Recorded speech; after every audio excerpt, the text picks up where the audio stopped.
MA Hindi उत्तरार्ध के प्रिय छात्रों, हम आज अंतिम व्याख्यान के पायदान पर हैं और इसी के साथ हम आज इसका समापन किए दे रहे हैं। पिछली पंक्तियों में आप यहाँ थे।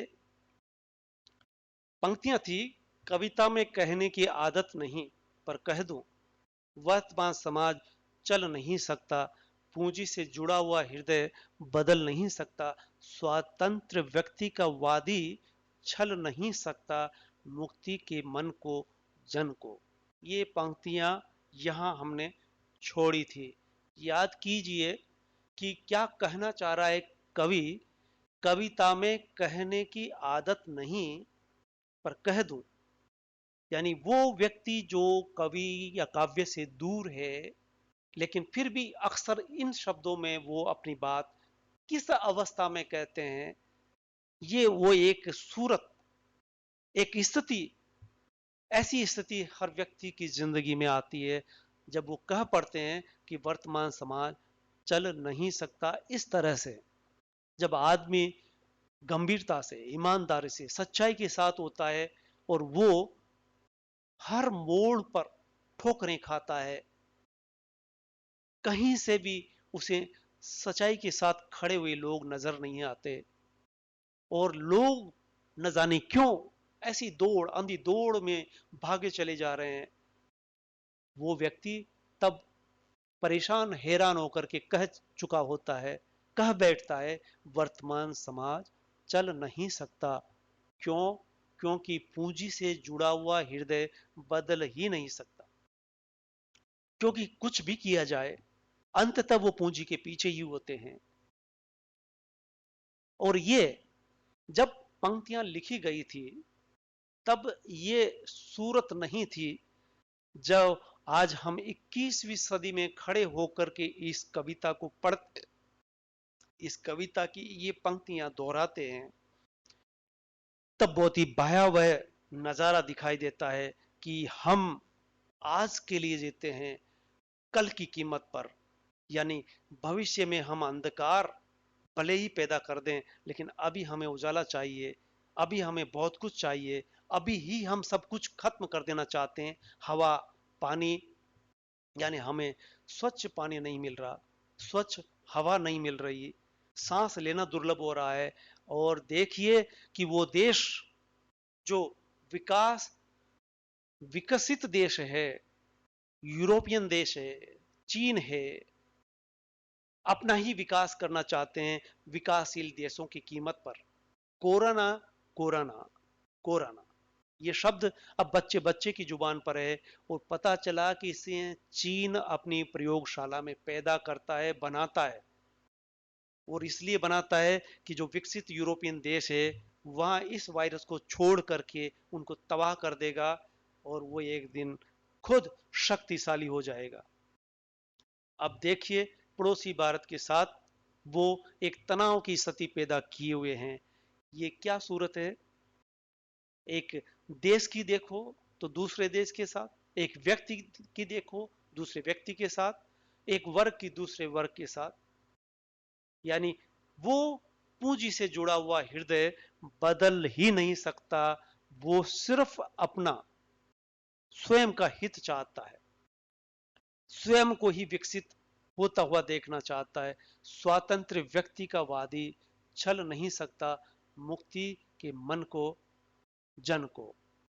और कहा यह जा रहा है कि आशान्वित है, जो स्वतंत्र चेता है, ऐसे व्यक्ति को कोई भी छल नहीं सकता। जिसके मुक्ति की कामना है उसके साथ अंततः जन होता है।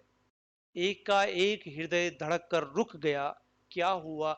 नगर से भयानक धुआं उठ रहा है, कहीं आग लग गई, कहीं गोली चल गई, सड़कों पर मरा हुआ फैला है, सुनसान हवाओं में अदृश्य ज्वाला की गर्मी, गर्मी का आवेग।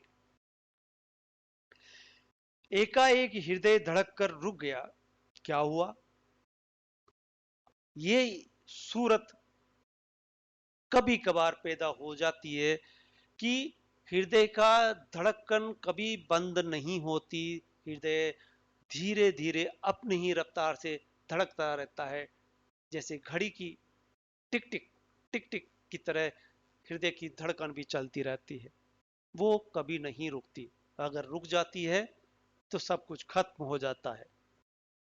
वो कह रहा है कि एकाएक हृदय धड़क कर ही रुक गया। क्या हुआ? नगर से भयानक धुआं उठ रहा है, कहीं आग लग गई, कहीं गोली चल गई। आज के दौर में हम ऐसा सुनते हैं, टीवी में देखते हैं, समाचारों में पढ़ते हैं, लोगों से सुनते हैं। नगर से भयानक धुआं उठ रहा है।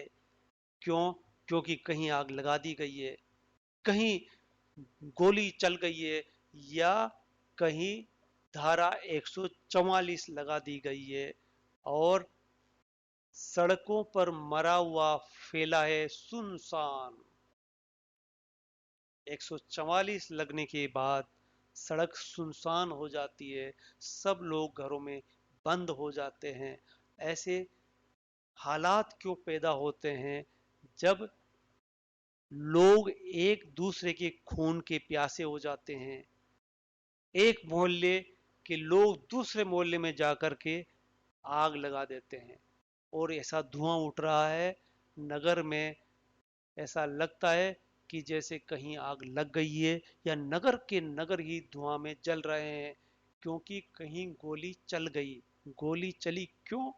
क्योंकि वो ऐसी अवस्था होती है जहां पर आदमी कहने से नहीं मानता, या उसके अनुसार लोग नहीं चलते, या वो लोगों को दबा के रखना चाहता है।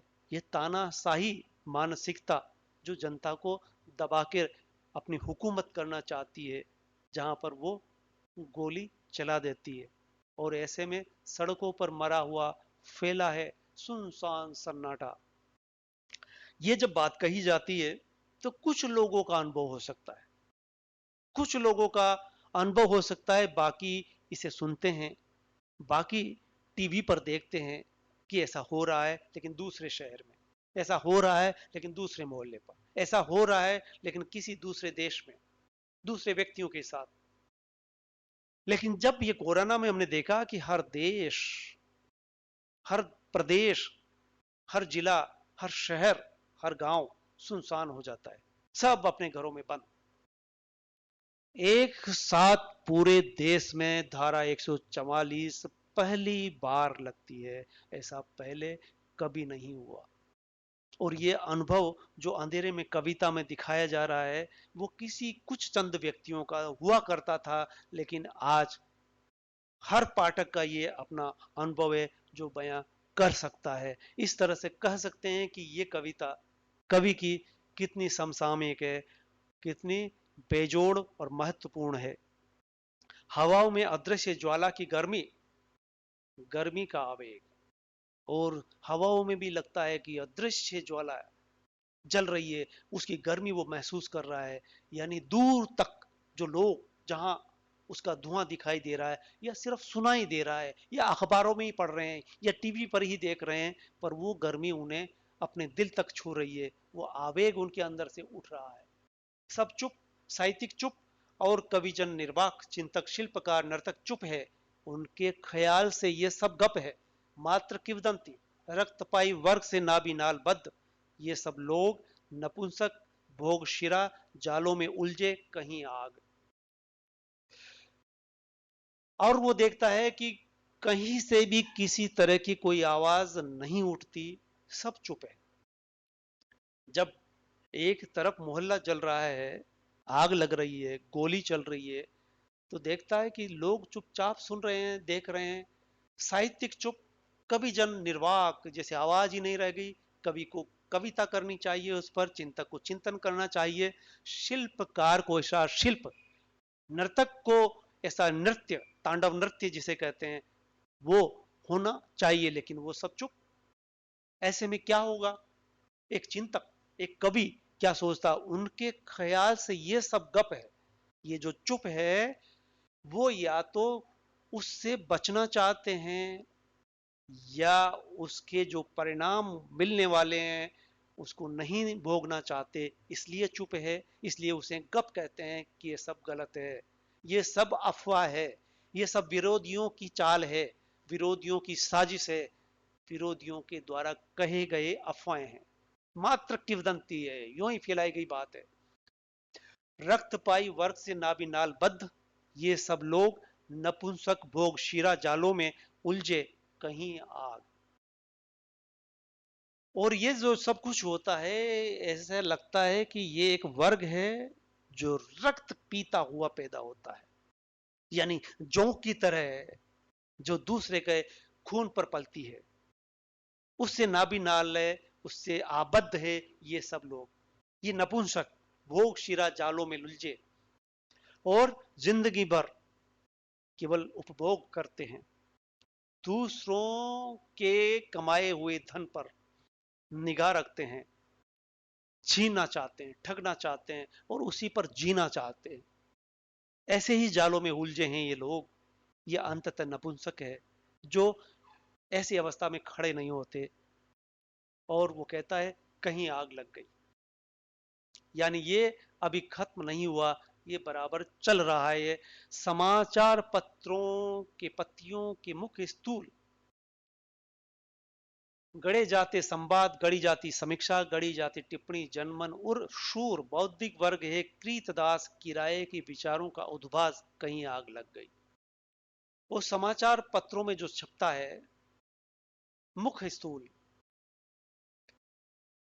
कि मुख्य पत्र पर जो मोटे मोटे अक्षरों में छपा होता है, गढ़े जाते संवाद, गढ़ी जाती समीक्षाएं, गढ़ी जाती टिप्पणी, जनमन और शूर, ऐसा लगता है कि जो कहा जा रहा है, जो दिखाया जा रहा है वो वैसा है नहीं। समीक्षाएं भी गढ़ ली जाती है, समाचार भी गढ़ लिए जाते हैं और मोटे मोटे स्थूल अक्षरों में मुख पत्र पर वो पढ़े जाते हैं, लेकिन वो हकीकत नहीं होती है, क्योंकि गढ़ी जाती टिप्पणी और जो टिप्पणी की जा रही है वो भी गढ़ी हुई है, बनाई हुई है, हकीकत नहीं। जन मन और शूर, जन मन के हृदय में जो शूल है उसके बारे में वो बैठ करके दूर अपनी टिप्पणियां लिख रहे होते हैं और संवाद गढ़ रहे होते हैं। ऐसे आजकल आप टीवी पर देखते हैं कि किस तरह से दो चार व्यक्ति मिलकर के किसी भी घटनाक्रम पर बैठ करके विचार नहीं करते, लड़ रहे होते हैं, एक दूसरे की छीना झपटी, दूसरे का मुंह बंद करने के लिए खुद की आवाज ऊंची करना और बहस को भटका करके सही दिशा में ले जाने की बजाय अपनी तरफ घुमा करके गलत दिशा में ले जाने का प्रयास किया जाता है। बौद्धिक वर्ग है कृतदास किराए के विचारों का उद्भास। ऐसा लगता है कि जैसे सारा मीडिया खरीद लिया गया हो, बौद्धिक वर्ग भी खरीदा जा चुका हो और ये विचार है जो किराए के हैं, इनको किराया भुगतान कर दिया गया है, अदा कर दिया गया है कि ये वही लिखेंगे जो इनको कहा जा रहा है। ये वो जन मन के साथ नहीं है, ये बौद्धिक वर्ग कृतदास है, खरीदा हुआ है, क्रय कर लिया गया है। एकाएक फिर स्वप्न भंग, बिखर गए चित्र की मैं फिर अकेला, मस्तिष्क हृदय में छेद पड़ गए हैं। मैं उन सपनों को खोजता हूँ, मैं उन सपनों का खोजता हूँ आशय, अर्थों की वेदना घिरती है मन में। और ये सब चल रहा था कि चलते चलते फिर वो जो स्वप्न देख रहा था वो स्वप्न भी भंग होता है और फिर से उसके वो जो चित्त पटल पर खिंच गए थे, दिख रहे थे, फिर अकेला हो जाता है वो एक पूरी भीड़ से। भीड़ में था, वो भीड़ से फिर वो अकेला हो जाता है। क्यों?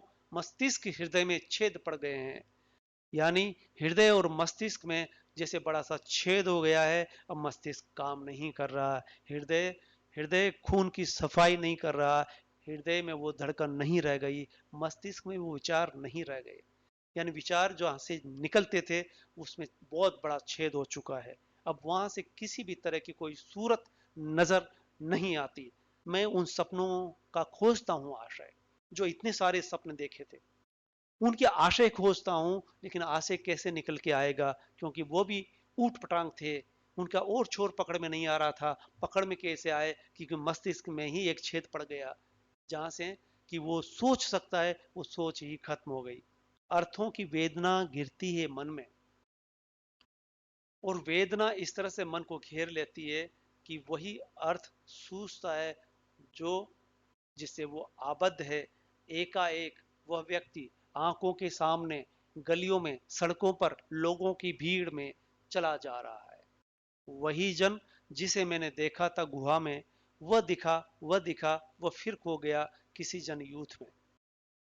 अब वो देखता है कि सब कुछ होते हुए, सब कुछ यहाँ एकाएक होता है। वह व्यक्ति जिसे वो खोजता रहा बराबर, वह एकाएक दिखता है, आंखों के सामने दिखाई पड़ता है, और फिर आंखों के सामने से किसी गली में, फिर गलियों में, फिर वो सड़क पर नजर आता है, फिर लोगों की भीड़ में चला जा रहा है। और वो जिसे खोज रहा था, वो इस तरह से दिखता है और भीड़ में खो जाता है। वही जन जिसे मैंने देखा था गुहा में, वह दिखा, वह फिर खो गया किसी जनयूथ में। यानी उसको जो रास्ता दिखाने वाला है, या जो उसका पथ प्रदर्शक है, जो उसके साथ खड़ा हो सकता है, वो उसे यकायक दिखता है, दूर ही दिखता है, चलता हुआ सड़क पर लोगों की भीड़ में वो, और फिर जन्म में विलीन हो जाता है। वो जो पहले पहली बार उसे गुफा में दिखा था, वो दिखा, लेकिन फिर खो गया, जन यूथ में विलीन हो गया।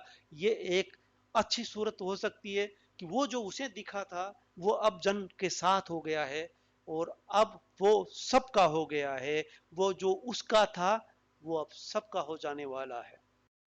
जिसे केवल वही देखता था, जिसे केवल वही सोचता था, जिसे वो केवल उसे ही बताता था, वो अब जन के साथ सबको बताने वाला है, वो सबका हो जाने वाला है। अनखोजी निज समृद्धि का वह परम उत्कर्ष, परम अभिव्यक्ति, मैं उसका शिष्य हूँ, वह मेरी गुरु है।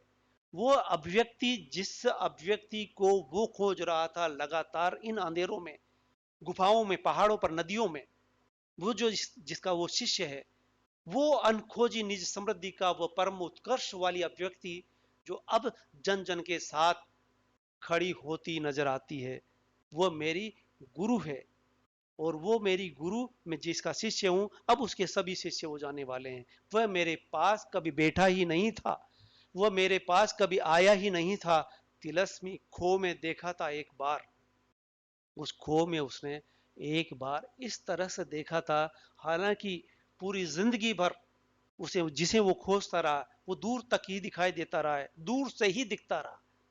वो विचार, वो आदर्श विचार जो उसके पास आकर के भी छू करके निकल जाते थे, वो मेरे पास उस तरह से कभी बैठा ही नहीं था। या ये कहें कि पूरी तरह से आकर के वो कभी आया ही नहीं था, बल्कि वो उस तिलस्मी खो में दिखाई दिया था। वो अब जन यूथ के साथ दिखाई देता है, पर वह जगत की गलियों में घूमता है प्रतिपल। वो फटेहाल रूप, परम अभिव्यक्ति लगातार घूमती है जग में, पता नहीं जाने कहां वह है। इसलिए मैं हर गली में और हर सड़क पर झांक झांक देखता हूँ, हर एक चेहरा, प्रत्येक गतिविधि, प्रत्येक चरित्र खोजता हूँ। पठार, पहाड़, समुन्दर, जहां मिल सके मुझे मेरी वह खोई हुई परम अभिव्यक्ति, अनिवार्य आत्मसंभवा। वो अभिव्यक्ति जिसे वो खोजना चाहता है, वो किस रूप में दिखाई देती है। वह जगत की गलियों में घूमता है प्रतिपल। वो नहीं है मेरे पास और न मेरे पास बैठा है, लेकिन उस संसार की किसी न किसी गली में अक्सर हर पल घूमता हुआ रहता है। उसे देखने वाला ही देख सकता है, क्योंकि वो फटेहाल रूप में भी हो सकता है। वो फटेहाल रूप में हो तो क्या, पर वो परम अव्यक्ति है जो लगातार घूमती रहती है जग में, पता नहीं जाने कहां वह है। इसलिए मैं हर गली में और हर सड़क पर झांक झांक कर देखता हूँ, हर घर में, हर चेहरे में, प्रत्येक गतिविधि में, प्रत्येक चरित्र में खोजता हूँ। पठार, पहाड़, समुद्र, जहां मिल सके, वो कहीं भी मिल सकता है, उसे खोजना होगा। कबीर भी कहते हैं, जिन खोजा तिन पाइया, गहरे पानी पेट। लेकिन यहाँ मुक्ति बोध कहते हैं कि वो कहाँ मिल सकता है ये पक्का नहीं है, लेकिन वो मिल कहीं भी सकता है, पहाड़, समुद्र, पठार पर। तो इस तरह से आज हम इस कविता को यहीं समाप्त करते हैं। आपका बहुत बहुत धन्यवाद। और इसी के साथ हम मुक्तिबोध की अंधेरे में कविता का समापन करते हैं और अगली कविता आगे की असाध्य वीणा में पुनः मिलते हैं। तब तक के लिए धन्यवाद। और जो लाल निशान है उस पर जरूर आप क्लिक करें। धन्यवाद।